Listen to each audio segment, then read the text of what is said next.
Hello, everyone. Welcome to Live Out Loud Wednesday. Tonight is our Domestic Abuse Awareness Month. And so we are going to touch on that subject.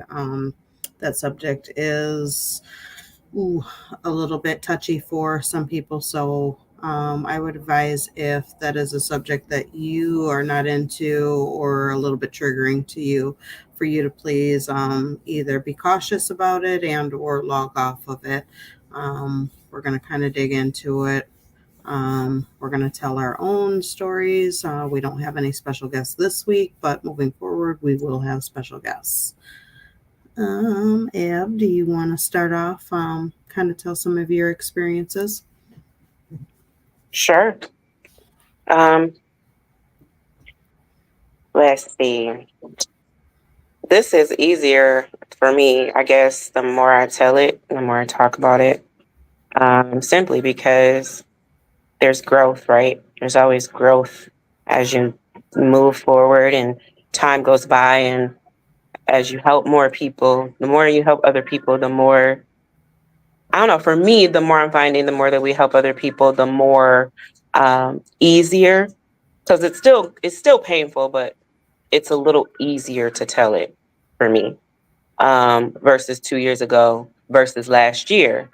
It's a lot easier. So, um, well, I'm going to start back in 2009.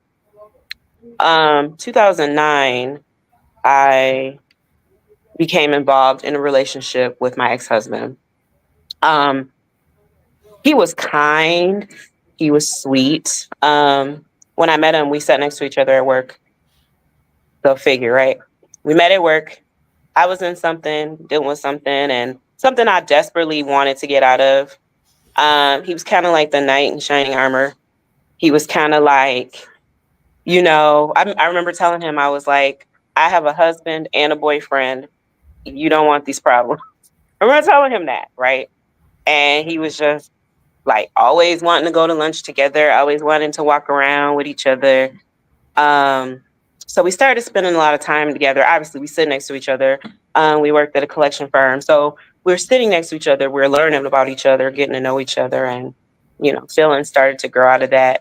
I was eventually able to walk away from the situation I was in, which I was attached to that situation for 5 years, on top of going through the motions with my daughter's father at the time. It's a lot going on in my life at that time. But the 5 year attachment I had when I met him, it was it was like nothing to walk away from that. Well, I think I desperately needed to walk away from that 5 year attachment.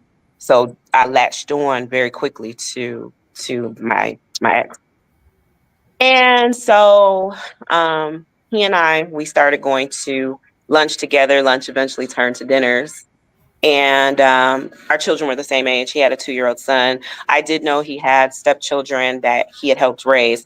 What I didn't know was that he was still living in the house with the woman. But anyway, that's neither here nor there.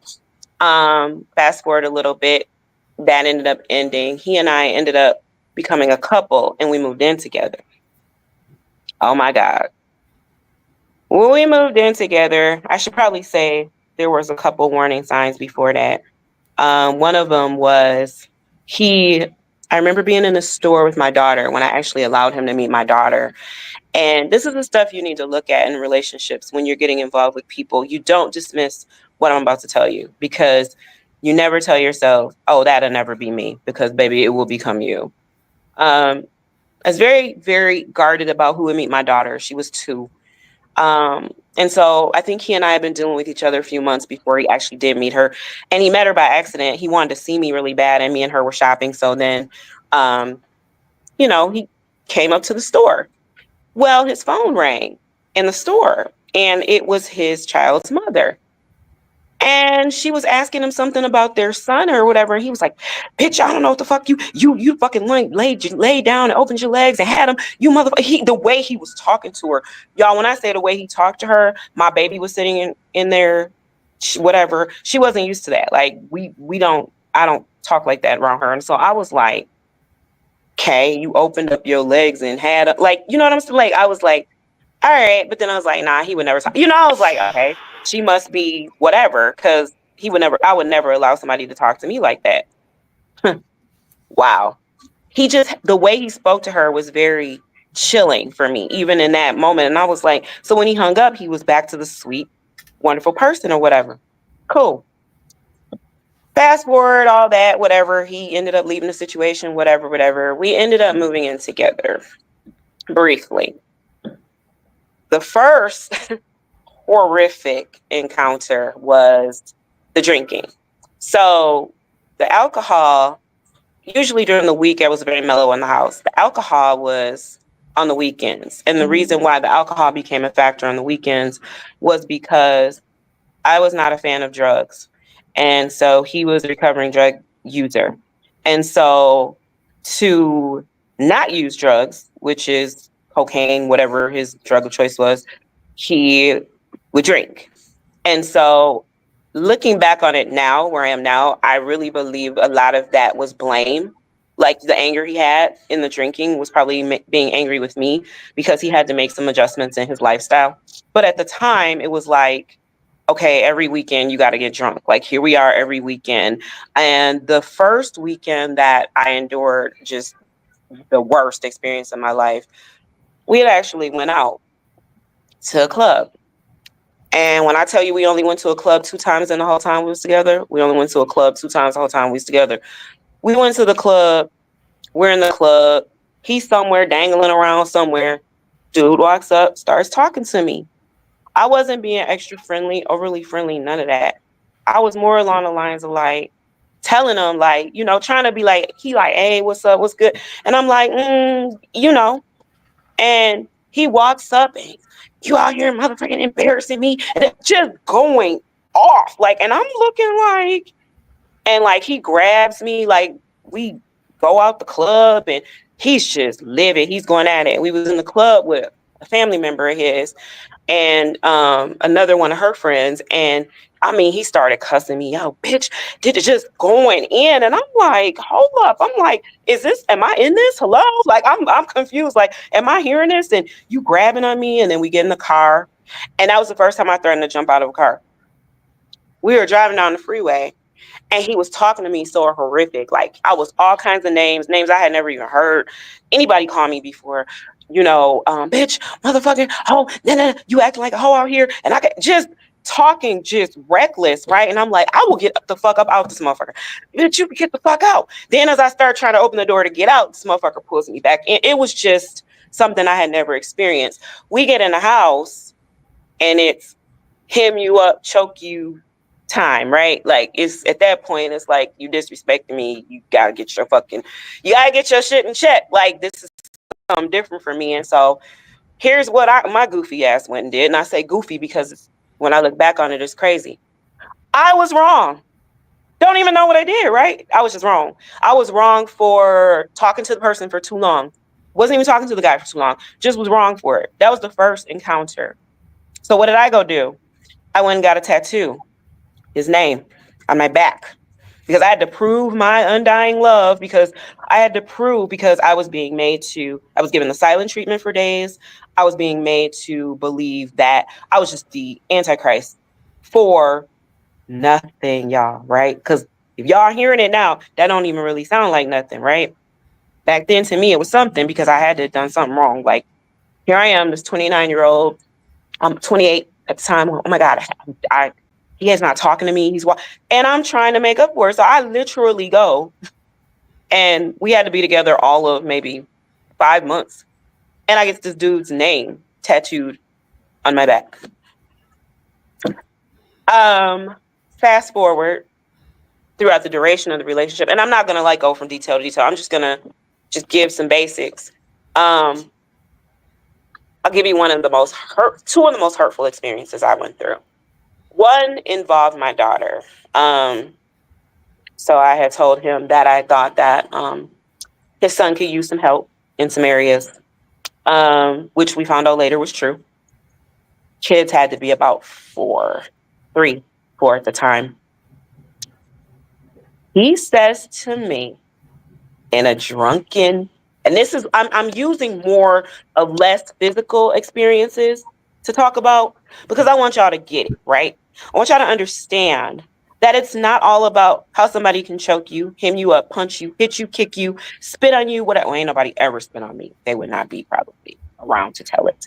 But nope, it's not about that. It's the other things, right? Because I think we don't spend enough time focusing on the other things. So I was thinking all day about what I wanted to talk about for me. And for me, I want to spend more time talking about the verbal because we don't spend enough time taking account of the verbal abuse that we go through before it even gets physical. So this situation should have got this person left. He says to me, gets completely drunk, completely plastered drunk, and says, get ready to get mad, y'all. He said, and I can repeat it now, but it took me some years, y'all. That's what trauma does to you. It took me some years to be able to repeat it. He said, oh, what you must be in your feelings. You must be motherfucking mad because my son is going to one day grow up and be able to withstand a normal life. Because my son is going to be able to have a normal life. Because he's not gonna be out here labeled as a person who's disabled and can't do shit for herself. So you motherfucking mad. That's what the fuck is wrong with you. You motherfucking mad. You trying to say something's wrong with my son. Ain't shit wrong with my motherfucking son. You just mad because my son is gonna have a normal life.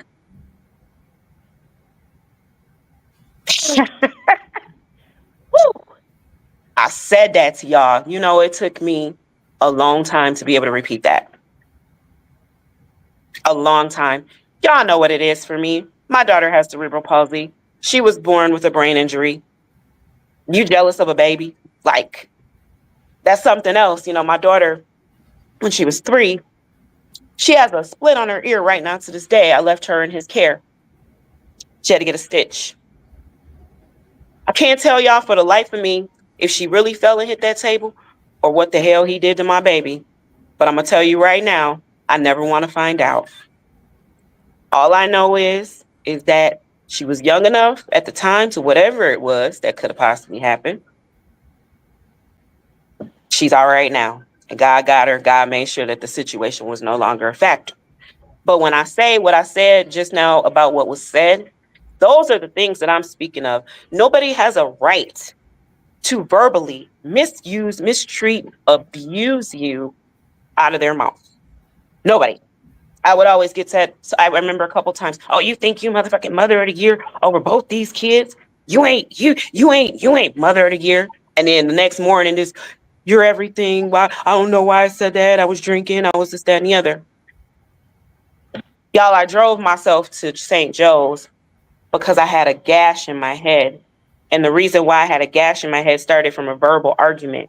It literally was because Hennessy got spilled on my couch. On the weekend, my daughter was not present. My daughter was gone a lot on the weekends, but son wasn't. So I got choked and pushed up against one of the pictures that was in my house. You know, them glass pictures. And it cut me in the middle of my head. And I'm bleeding. And I had to drive myself because he passed out drunk. I had to drive myself to the hospital. And when I got to the hospital, I lied at the hospital and I told them that I was robbed on Lake Street and beat up. And they wanted me to file a police report because I said it happened outside my job. And they wanted me to do a CAT scan. And I booked it up out that hospital because I was scared because I didn't want him to get in trouble. Because for whatever stupid reason, I was still trying to save the relationship and save face. We were married at this point. We had been married all of 5 months when this happened. Now, mind you, the day we got married, he cried on his knees and told me I would never put my hands on you again. I would never hurt you. I'm sorry that I've hurt you. I'm sorry that I've done all the things that I did. We want to believe so bad that the words that people spew out of their mouth is what it is that it's going to be. And yes, I'm bouncing around because there's different elements to why certain things happen and why our brains as women, or our brains, men too, but our brains just make us really like stick in situations we have no business being in. The fact that you told me on our wedding night that you're not going to put your hands on me again, I romanticized somewhere in my brain that because we got married, you aren't going to be abusive anymore because we're married now, and we were going to leave that behind. I romanticized that because we were moving into a new house together, because we were moving, that because all the old stuff happened in the old house, none of that stuff was going to happen in our new house. But it did. It continued. It got worse, and it got worse, and it got worse. And another experience that I want to share was going to school. So I went to college, did my little 2 years, whatever, in 2000, after high school, whatever. Then went to school. Well, I wanted to go back to school. And 2012, I went to enroll in National American University. I was happy. I was excited about it. I was 31. I wanted to give my daughter more. I wanted to have my bachelor's. I wanted to have my master's. I wanted to have all that. I was like, shoot, I'm 32. By the time I'm 30, you know how you do the little countdown. By the time I'm 36, I could do this. Girls, ladies, women, whoever's listening, shot my whole little dreams down when I came home and I said, I enrolled in school today. And before the alcohol was a factor, because this was a weekend, before the alcohol was a factor, it was like, oh, that's good, babe. Okay, glad, it's good. But as the night progressed and the drinking progressed and the music and the drinking progressed, the hate and the dislike came to that person's face. And then it became this, National American University ain't a motherfucking nationally accredited school. It's regionally accredited. I'm sitting here like, wait, I'm confused. Like I said, well, whatever. It doesn't matter. I'll have my 4-year degree. Do you know, 5 minutes after that, it was, you stupid as fuck. Why the fuck would you go and try to register in that school and try to graduate? You ain't even fucking talk that over with me. We weren't even married yet. Now I said I'm bouncing back and forth. We weren't even married yet. What the fuck you trying to do? Oh, you just gonna go make moves without me? You just gonna make motherfucking decisions without me? I'm sitting here like, where did the switch go from on to off? Because I'm trying to tell you, 2-3 hours ago, you was like, which I could feel it then, but it was more along the lines of like, okay, you said your piece. Like, okay, yeah, that's good. But it was like a phony that's good. But at that time, you want to believe your partner is not jealous of you or don't want you to, not succeed. And so he literally, enraged, pushes me up against the wall. You motherfucking think you gonna be better than me? You think you better than me because you trying to go to school and you gonna get your 4-year degree, or you gonna try to think you better than me trying to lead somebody? Motherfucker, fuck you. You ain't shit. That ain't shit. You going to a bogus, stupid ass school any motherfucking way. That ain't motherfucking shit. Just down in this. And I'm sitting here like, so what did I do? Monday, I called the school, disenrolled. It took me to 2020 fucking 2. Excuse my language, but I got my motherfucking degree. Let me tell you, somebody else came along and they will steal your dreams. They will break you in half. And you won't even see it coming because you're so fixated on trying to fix whatever it is that they have convinced you was wrong with you. In my mind, it's you're stupid. Why would you go and sign up to go to school at that school? They may not be accredited the way he says, not even doing your own research, but just to save face because you don't want to be angry or him to be angry at you. You don't want to be upset. So what do? You go and you it's like you take away anything good within yourself because you want to believe that everything that person says about you is true. You ain't gonna be shit. You ain't gonna never find, oh, this is the big one. You ain't gonna never find nobody that could just sit up with you and listen to music with you without alcohol or drugs involved. You motherfucking tripping. And if you can find that, excuse my language, you can find that nigga, go find him. Because you ain't gonna find that nigga because he don't exist. Well, guess what? I married one. I have exactly what I was told I wasn't going to have. My husband don't drink. My husband enjoys music. He loves the things that I love. So see, somebody else will convince you that nothing in this world exists for you but the shit that they are putting you through or what they're helping you endure. And you're not good enough, right? You ain't going to be nothing. You're never going to be anything. You're never going to be any good. You don't need to go to school. What you going to school for? What you going to school for? You ain't gonna be better than me. I'm the man. I'm the one who's supposed to be taking up over this household, not you. You ain't supposed to be better than me. You ain't supposed to advance. Oh no, let me hate your daughter. Let me hate your daughter because your daughter has a whole lot of love and abundance of love around her. Let me not like her. Let me act like I like her in your face. There's all kinds of, and at that from that moment, my daughter was never left alone ever. I with him. It was hard for me on the weekends, but every single weekend, I thank God for my daughter's father. I thank God for my daughter's of her father having custody of her on the weekends, because it was not a good situation for me to be in and for her to endure. I'm sorry that the little boy endured it. There's more than her, but it was horrible. Man, the emotional abuse, the psychological abuse, the physical abuse, our bodies will heal. Let me tell y'all how I got through every day. And this is in my book too, but I'll tell y'all how I got through every day. When I started reading the Bible, that is what saved a lot of heartache and pain, because I would read that Bible to turn the other cheek. And some days I didn't even understand what I was doing, but I knew that I would have to chant and recite scripture over and over and over in my head to keep myself sane and to keep me from losing it. I was sleeping in the bathtub. I would go hide in closets. I would go sleep in my truck. I would isolate from family and friends. My family didn't see me. My friends didn't see me. I hid behind religion as a Jehovah's Witness. The people of the Kingdom Hall were the only people that I hung out with. And I didn't even tell them the extent of what I was going through. I went to dinner one night with the woman from the Kingdom Hall.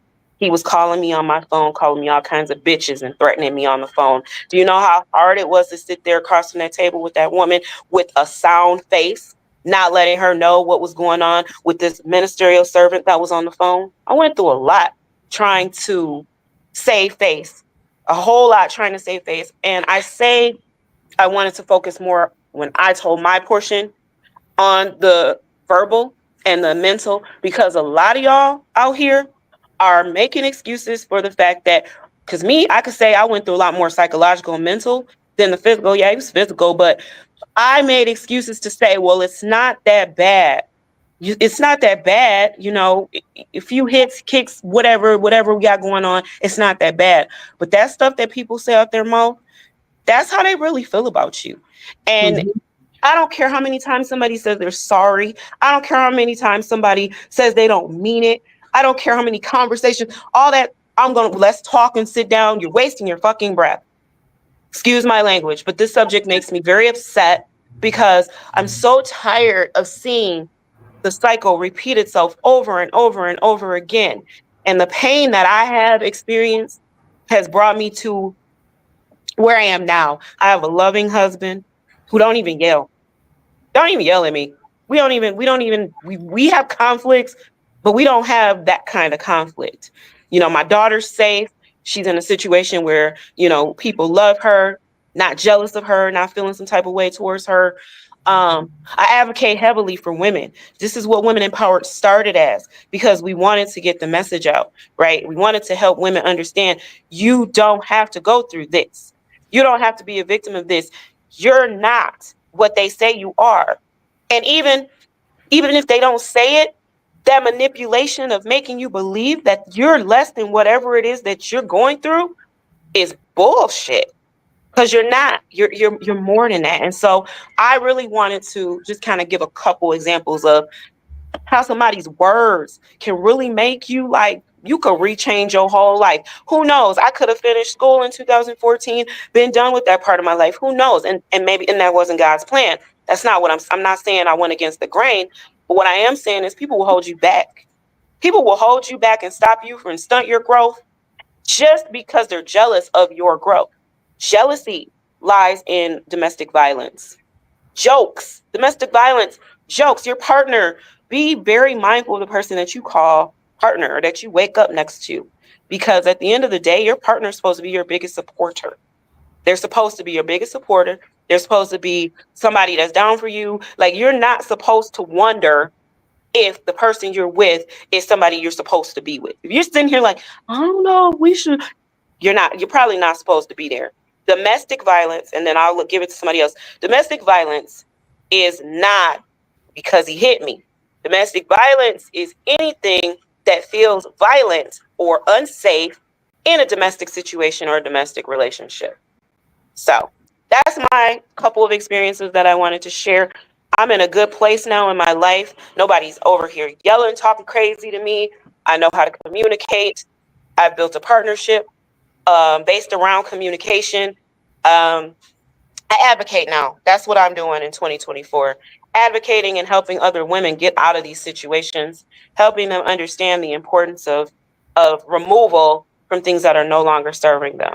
So that is what I have to say, and somebody else can go next. Well, I mean, man, you're very strong. And when I hear you, it's just like I could relate so much to everything that you said. Everything from the smallest to the biggest, because when it is something great in you, they always come and they always try to break you down. And I look at things on the grand scheme of things. Like if I wasn't so valuable, then you wouldn't be trying so hard to tear me down. So you must see something in me, and you're afraid that I'm gonna see it in myself. So you try to stop me before I even can get started. And I love that we're talking about this right now, not to like make people hurt or make people reflect on the ways that they've been abused, but I think a lot of people don't even realize that they're being abused. How you're talking about like verbal people that have been talked to so bad their whole life. When they get a partner that talks to them crazy, it's just normal. Their moms probably talk to them like that, or their dads probably talk to them like that. So they don't even recognize it. There's a bunch of people right now in this world who just feels like that's normal.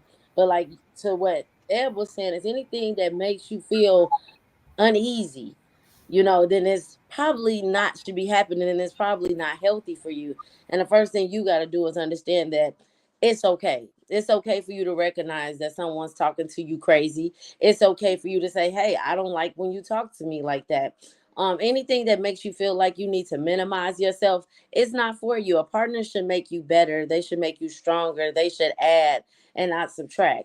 And even if you don't know if you're being abused or not, whether it be verbally, whether it be mentally, whether it be physically, just ask yourself, is this helping me or is this hurting me?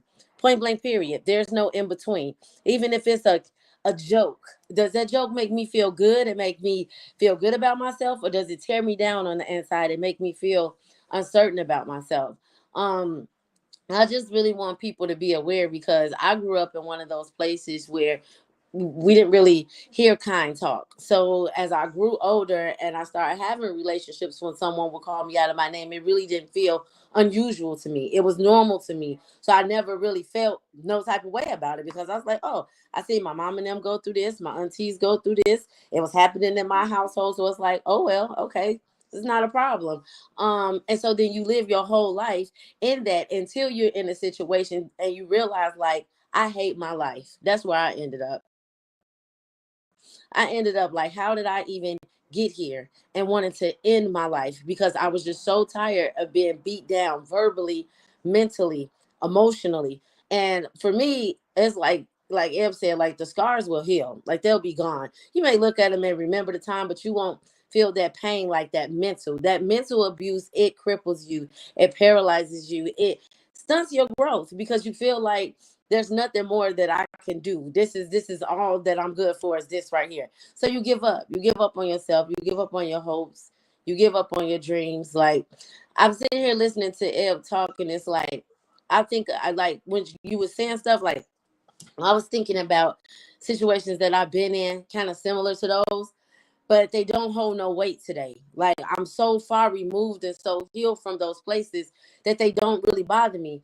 But when you talk about mental, though, I still suffer from the trauma of being mentally abused. I still doubt myself sometimes. I still feel insecure sometimes. I still overthink sometimes. I still cannot really be settled in a situation without thinking like, well, this is too good to be true. Something has to be about to happen. There's such things called love bombing, right? I've been in a relationship that was amazing to start with. I didn't have to ask for stuff. It was just given to me, right? I was treated like so delicate, like a princess, just to turn around once the individual got comfortable to be abused by the things that that individual once did freely. They only did it to turn around and to use it against me. But I didn't know nothing about no love bombing, right? All I knew is this was different than everybody else. This person talks to me nice. They're very gentle with me. They helping me. They're adding. But then it came the part where it's like, I did this for you, I did that for you, and you wouldn't be who you are if it wasn't for me, and da da da da. That's abuse too, you know. So once you go through that mentally, now it's like I can't even trust nobody come around doing nothing good. Cause what you want? Who sent you? What you want? You know. So I just encourage everybody to take time to love you. Love on you, be kind to you. And if it don't feel good to you, you don't have to minimize yourself. You don't have to make yourself be okay with things you're not okay with. I'm not gonna lie and say that trauma don't show up in places, and it probably shouldn't be there because this is a safe space. But communicate that to your partner, right? When you do this, it makes me think of this. And if that person is good for you and wants to be an adder to your life, then they will change it. They will work on it, right? Because change don't happen overnight. Healing don't happen overnight, right? So don't think that, oh, I gotta act this way. I'm gonna lose this one. He a good one. Forget that. If he's a good one, he's gonna understand this girl done been through some stuff. She's communicating with me and letting me know how she feel. I love her enough and I value her enough to work on this, right? Because man, that mental thing will continue to show up, especially when you've seen both sides of the coin. You've seen them really, really bad, and you've seen them come really, really good with smiles on their faces. But love bombing is real, and it mentally disturbs you. It messes you up because you like, man, I thought this thing was great. So I'm not gonna harbor too much on it because Eb really did drop everything. But this is about awareness. So be aware of how you feel. Your feelings won't lie to you. And like I said, even if they're misplaced, because feelings could be misplaced, communicate that. You know, that's how you become healthy is by expressing how you feel. You know, we think we have to suppress everything because oh, we crazy because that ex might have told us that you crazy, you always starting stuff, you always thinking somebody doing something they ain't doing. So now you got this new man, you don't want to say nothing because you don't want to be what the last man said. Forget all that. You want to be a new you want to be a healthy you, then you have to be true to you. So I'm say that so the ladies can go, but that's what I have right now. You want to go, Deb? Yeah, I'll go. I'll share a little bit before I share my stories. I was actually kind of nervous to do this. Don't be. And I'm getting emotional thinking about it. You got this. When Eb said you change who you are out of the love you had for somebody else, me turning 40, I'm trying to figure out who I am. Still, no, I'm not in an abusive relationship now. I've been removed for 8 years, but I was in 3 domestic abuse relationships, physically, mentally, financially, all of the above.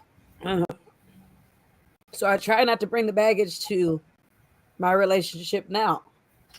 It's hard as hell. Hard, especially when you have someone who actually loves you and actually wants to help you build. And you're always constantly asking yourself, is this like Veronica said, is this for real? You keep remembering when somebody says, you don't deserve nobody to treat you right. You're a fat ass. And at that time, I wasn't even as big as I am now. But that's another coping mechanism I did. Trying to minimize myself. I gained weight on top of weight because I did not know who I was. I would get my happiness from trying new restaurants, staying in, doing things I didn't have no business doing, being depressed for years. I didn't even realize I was depressed for probably 10 years or more until you wake up one day and you're like, wait, who am I? Wait a second, this isn't me. I had a moment where I looked in the mirror and I did not recognize myself. It scared the shit out of me. It really did. Because for the longest, I just was not even seeing myself. I was just going about my day, doing what I'm supposed to do, being a mother, being a girlfriend, being a daughter, doing what I'm supposed to do as a, you know, person of this world, and not even realizing I wasn't even being me. When I joke and I laugh and I smile now, it's because I actually am becoming who I was supposed to be all these times.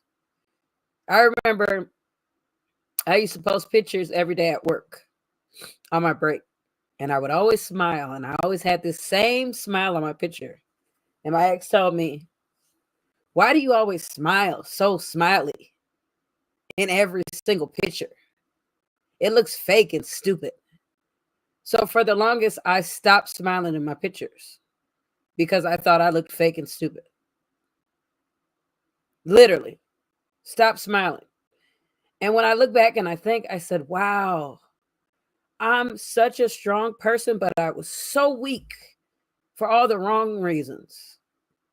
All the wrong reasons. And I'm crying not because I'm thinking about my exes or I still have, all of this hurt. I'm crying because I can't believe I allowed myself to deal with what I went through for all those years. And I remember telling y'all before, it was the one thing that I can't get past, which at that time, of course now it's different. But at that time I couldn't forgive myself. That's what I've been doing. Forgiving myself. So if someone is going through something and you keep blaming yourself for what you're going through, stop. You will forever blame yourself. You can't control nobody else's actions. You can't control that somebody does not love you correctly. You cannot control that this person's only way to show that they love you is negative. They can't change that. That's how they are. Especially if they're doing it year after year, it's not going to change. And like me and among, I'm pretty sure hundreds of thousands of women that I know, you are trying to wait on someone to change. They're never going to change. They ain't never going to change. They're not.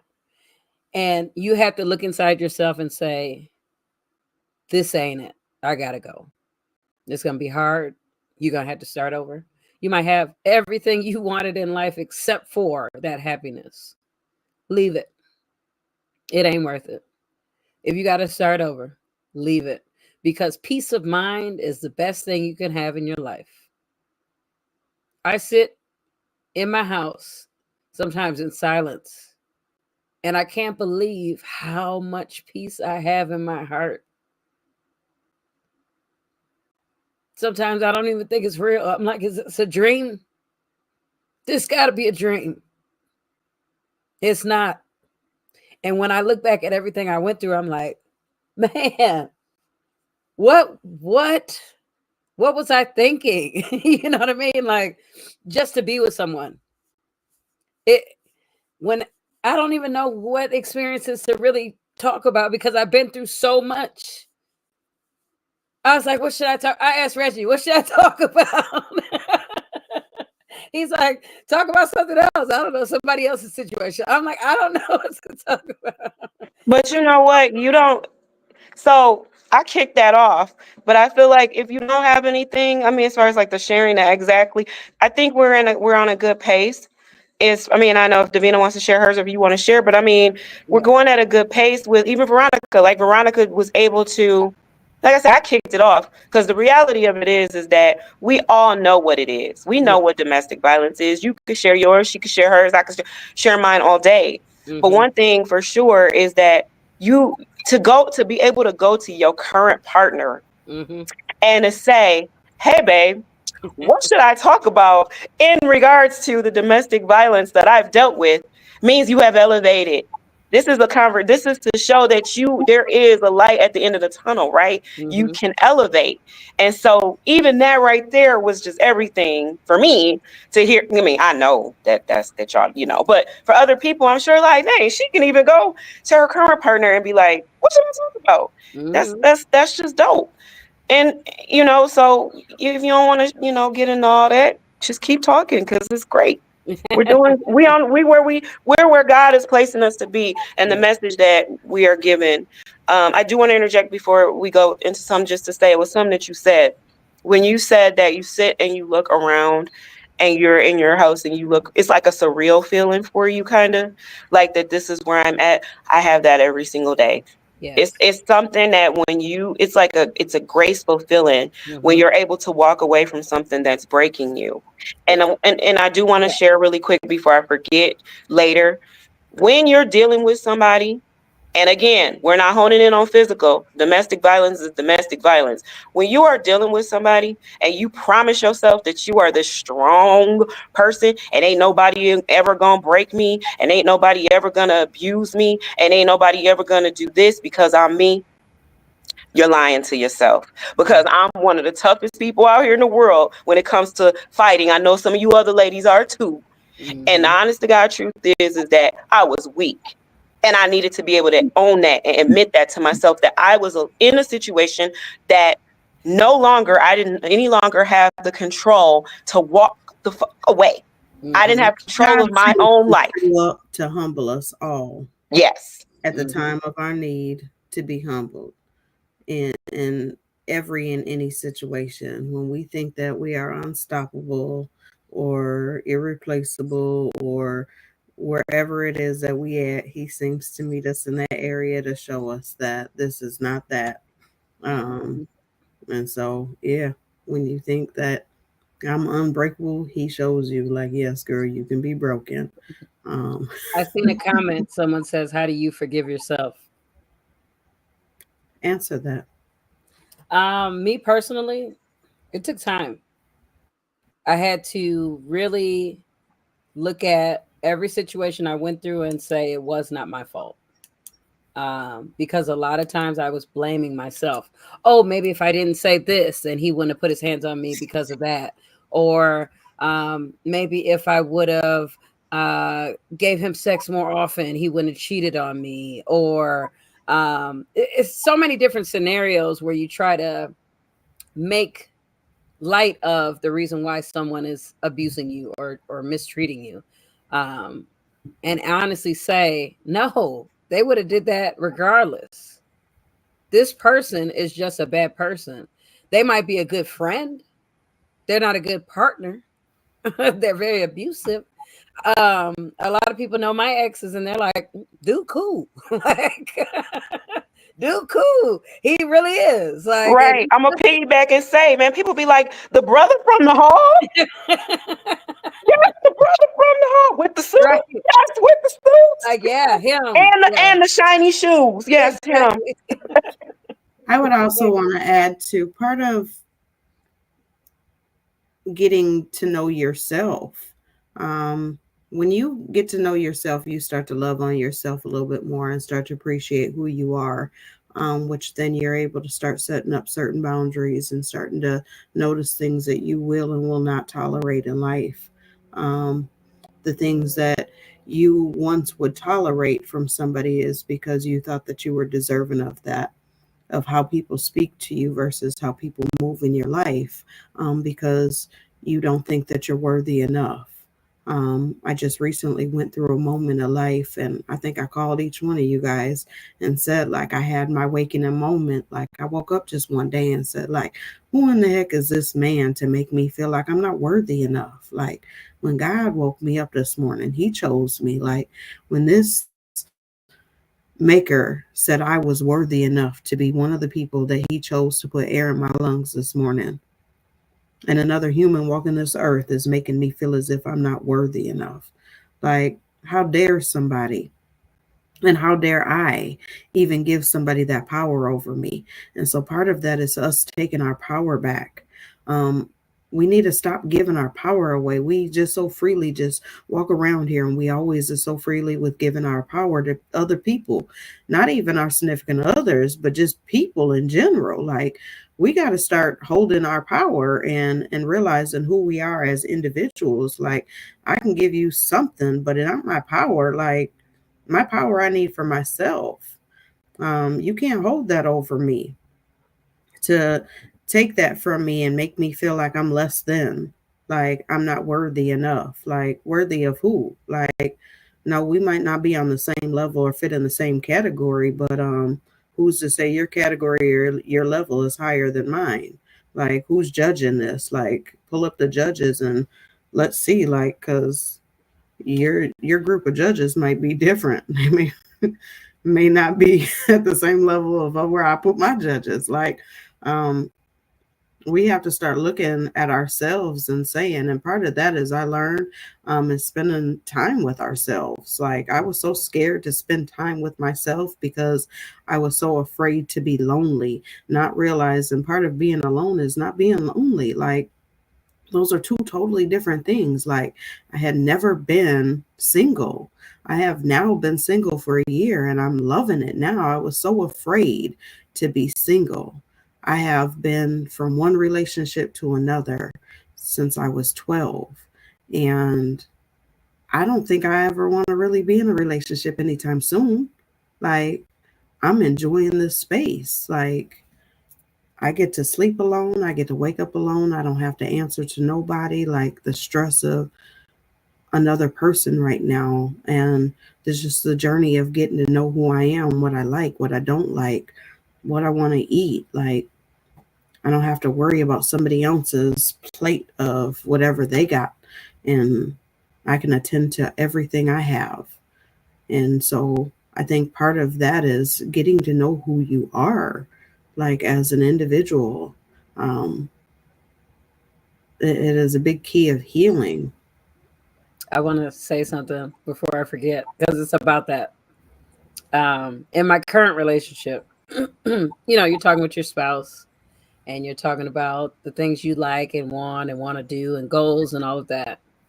And he asked me one time, "What do you like to do?" And I said, "Well, I like hair, makeup, and you know, dressing and purses and all of this stuff." And he said, "No, what do you like to do for a hobby?" And I was like, "A hobby? Like what?" Doing I all was like, I don't know anything. Like I didn't know how to answer that, honestly. And I still am trying to figure out what do I like to do as a hobby. Because I was so much being a mother, a girlfriend, a homemaker, all of these things for other people where I didn't even know what I like to do for myself that's not, you know, adding to my clothing or look or what I like to do. Do I like to sew? Do I like to crochet or whatever the case may be? I was like, whoa. So that's still something I'm working on. That's still part of me forgiving myself is trying to find a hobby that I like. So that would definitely be one thing. If someone is trying to figure out how to forgive themselves, find out what you actually like for you, not for your family, not for your kids, your spouse. What is something you like to do? well, and then ask yourself, because mine is similar to yours, is someone asked me who I was, like as a person.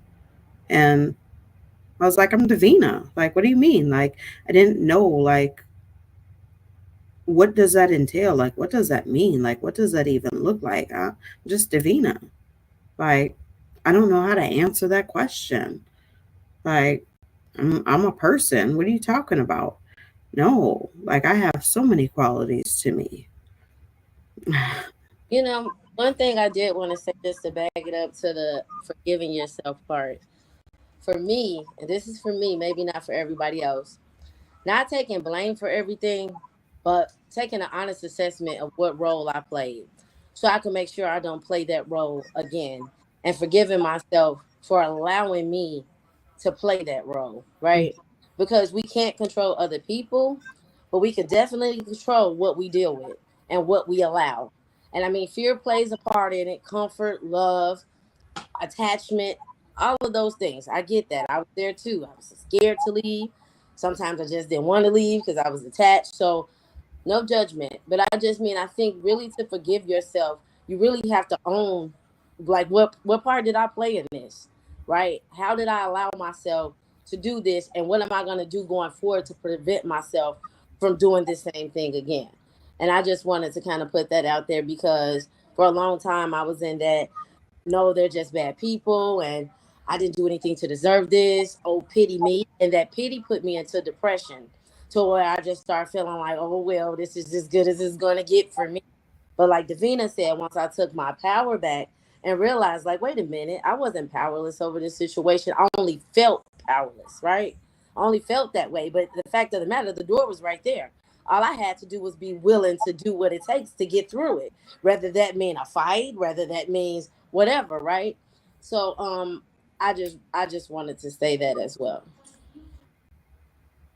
I like that because that is good, and I don't even think I even thought of it in that way, but that is exactly what you have to do. You have to take your power back, but also own what role you played because I mean, Accountability. yeah, I mean, and a lot of us don't even realize that we are giving people that, otherwise it wouldn't even take place sometimes. Like, Mhm. what role did you really play? Because you could have walked away, but you allowed this person to stay around. So you did play that role by still saying It out of do take fear. two to tango. Yeah, Yeah, exactly. it could Well, be. a lot of times I think it's that holdout, that holding out for somebody to make a change. It be those conversations that you have with this person after you've had so many different issues with them where they're constantly saying, it's going to be better this time. It's going to be better this time. Or maybe they're not even saying that. Maybe Mhm. your mind wants to believe it's going to get better this time Yeah. and it's going to be better. Like I told y'all about the houses. Oh, we moved out of this house. We're going to move into this house. It's going to be better when we move into this house because Mhm. he mistreated me in that house. But now that we're in this house, it's going to be a whole lot better because it's a new environment. You can change environments all day long.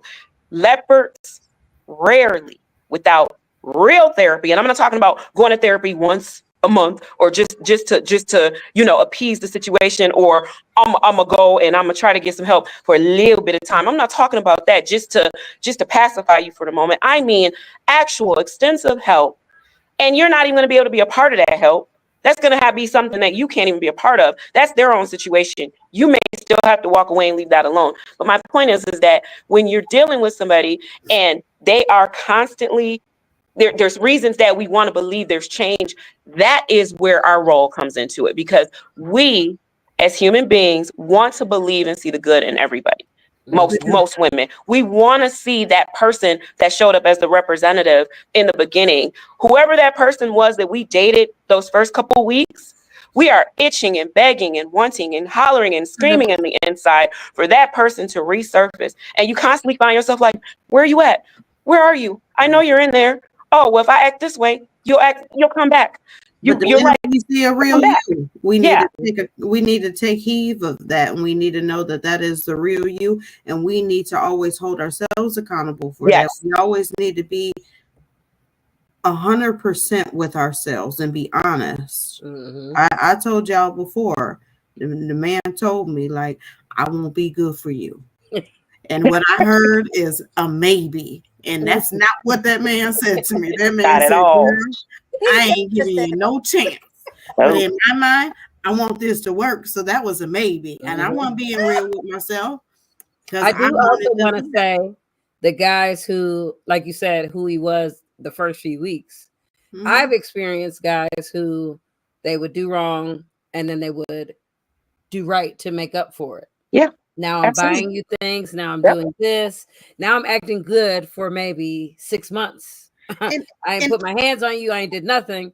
And then boom, there's something that happens where now this person comes back again. So and it's like, so let's really talk about that just for a hot second because we only got a minute left. So let's talk about that because there's trauma, trauma, trauma. We all have been traumatized in some sort of type of way.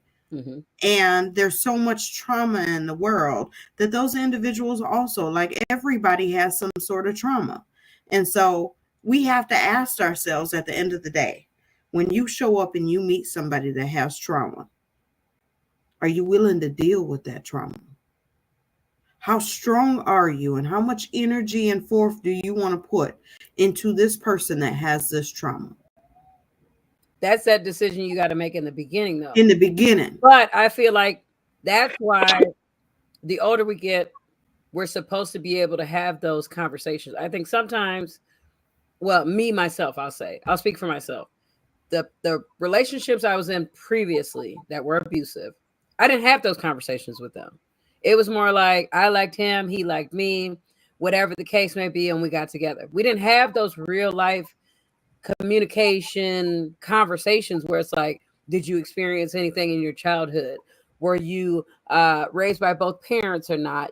Things like that. We need to start breaking those chains. Those are those conversations you should have. Our children need to start having those Exactly. conversations. Yes. Did you ever get, something done to you when you were younger? Did you ever do anything to someone? Da da da. You know what I mean? Like there's so many layers. How were you spoken to in your home? Exactly. Is your home raised on love or survival? That's a big one. Was there two parents there? Like there needs to be real life conversations. Love or survival. Because survival and love, two different things. So when you try, then people look at you like, you ain't my therapist. Like, listen, do you want this to work or not? Because we exactly conversations. That's just that. Because I don't have time to waste. People be thinking I'm crazy. I went on a date. That man said, I want to still have children. I said, I am 45, about to be 46. I got my tubes tied. My youngest is 14. I ain't thinking about no kids. I got grandbabies, so we wasting our time. So after this date, there ain't no reason for us to call each other. He said, oh, it's like that? Like, look, the way I'm looking at it, I ain't got no time to waste. Exactly. None. Conversation over. Thank you, but no thank you. Like, you shouldn't want to waste no time with me. You talking about Could you imagine if we did that with our previous abusers? Man, I'd be in a better space and place. Because some people can't have conversations. Even like in my past relationships, it was like the conversations were, my ex was straight out say, like, if I don't want to talk about this beyond where I want to talk about this, ain't no negotiation, because I'm only going to give you this. You're not going to get all of this. I could want everything. I could want to talk about everything under the sun. But if they only want to give you a small portion of themselves, you're not going to get anywhere. It's like beating a dead horse. All BS aside, if you was to show up today and meet him today, yes, the woman you are, and try to have a conversation with that man, not knowing him, and he'd be like, I'm not talking about it, would you even waste your time? Go bye. Yeah, exactly. What? I think about that all the time. When I see people that remind me of my exes, I'm like, ugh. Nah. That's all I can say. No, but to be fair, though, it takes a certain level of vulnerability too. Yes. You're trying to have this type of conversation on your first date, it probably won't happen. And I did it before. It depends on some dudes is really out, love to chop it up too. But if you meet somebody that's really been through something, though, right? Like I know I've really been through something, and you're probably not gonna take me on the first date, and I'm just finna start talking about, well, I was abused and I was this and I'm that. I do. I throw it out there. Me and Reggie. First week we had extensive conversation. The first week we started dating. Yeah. Like seriously, we did. That was the first time that happened though. Yeah. Where it was do. Both parties actually talking about the things that they've experienced. Especially people who have experienced trauma. We all in different places. You might not be so open to just get to saying that, but that don't mean you're not willing to. We just got to, you got to make me trust you a little bit, be comfortable. I tell you everything on the first date because I want to know how you're going to handle it. I want to see your facial expressions and how you gonna handle it, because that's gonna tell me everything of even if I'm wasting my time. I ain't got no more time to waste with nobody. When I was single, I used to say the clock is a tick and I ain't got none to waste. When I was single, I used to leave with, so what is your trauma? I said, because I'm sarcastic. I would always say the negative because people would always have, their representative. No, I'm gonna tell you all the bad things. I'm sarcastic. I don't manage my money well. And stay away from those that constantly tell you they don't have no drama and no trauma and no issues. We all have traumas, and I ain't If got you no don't think it's drama, but I drama got or trauma. trauma, I it's ain't Both. got gotta no be drama, but I that got plus trauma. trauma. I'm gonna Exactly. I have dated somebody for like 5 years and we broke up. And it was after we broke up, they told me some very, very devastating trauma about them, something that happened to them as a child. That's why Oh, I'm saying that. Like, just like us, sometimes we can put it way back in the repertoire and it takes time to come out. true. So I'm just advocating for those people Yes. trauma that want to get help and want to be better, right? Yeah. But they just may need a little time to be able to express themselves and be comfortable. And maybe by us expressing ourselves first will help them be comfortable that way. Come on over to Women Hmm. Empowered. Yeah. Yeah. Come on over. We got you. Yep. Come to Women Empowered. We gonna help you I Hmm. like to one I way or like to another. throw mine out on the table because I hate getting into a relationship. Then now knowing you and dating you for at least 7 months, and now you start hearing about my past traumas, and now it's like something new, and you don't know if you like it or if you can stay with me. Like, boy, bye. You should have been gone a long time ago. Like, Uh, here, let's go on and get this out to the door so then you know if you can handle this or not. Like, I've been through some things and it is what it is. Like, it's not who I am today. It holds no bearings or no weights over me. Uh, Veronica, I'm sick of you. I, It's so cute. I love it. But hers is like spewing out real hurts. You I just I love know. that. I don't know it's how cute. it's so cute. Okay, y'all, we gotta go. No, but see, I love you too, girl. Thank you for joining. Right. Our next live is next Wednesday, you all. We're having our sisterhood brunch this Saturday. Woo, So woo. like the orange event. It's gonna be And lit. what will we have with us at our event? Maybe. What will we have? Ma- What Smile will we have? and love. We'll Yes. have smiles. I'm excited. I'm excited about Saturday. And then We love y'all too. next Wednesday, we're going to do another domestic violence segment, but we have a special guest next Wednesday who is coming on to talk about. Oh, we'll love that, Stephanie. I didn't even know you was on here. Hi, Stephanie. We'll see you Saturday, girl. No, but we have a special guest that's going to come on next week on Wednesday and talk about their experience with domestic violence. If anybody's feeling comfortable and they want to come on for the month of October, this is our second year doing this, having guests on that wanted to share their experiences. If you're not comfortable, that's fine. But if you do, please reach out to us and we will get you set up for the next couple weeks in October. Um, Definitely, we're excited to be here and help you guys. And it was real heavy when I first started talking, but I think the light at the end of the tunnel, truly, and I can speak for myself, but I'm sure and this will just be my takeaway, and I'll let everybody else have it. But my takeaway, or what I want everybody to remember in this process or this situation, is if you're in this particular situation of uncertainty, dealing with somebody or domestic violence or anything of the sort, really, truly, truly look at the person's representative, who they were in the beginning. Look at where they are now or where you are in the relationship now. Ask yourselves questions. If you're finding yourself making excuses for that person, making excuses for why you're being treated that way, if you find yourself doing any of the things that we spoke on this evening, that's probably you're probably in a domestically violent situation and you probably need to get out. No, you definitely need to get out. I know it's easier said than done, but we're here. We're here to help you individually, together, prayer wise, whatever. We are here to help. So just wanted to let you guys know that. And that's my takeaway. And I'll let everybody else have it. I can go next. My takeaway would be do not wait until you are changing your life and some later years to say, I want to actually be happy. I tell my children that because they're still young. Do not wait until you're almost 40, like I did, to say, who am I? Who am I? Don't do that. Don't keep pushing yourself down. allowing any negative, treatment to be done to you. Stop beating yourself up. Find yourself. If that is away from someone, get away from them. If that is you rebuilding yourself, rebuild yourself.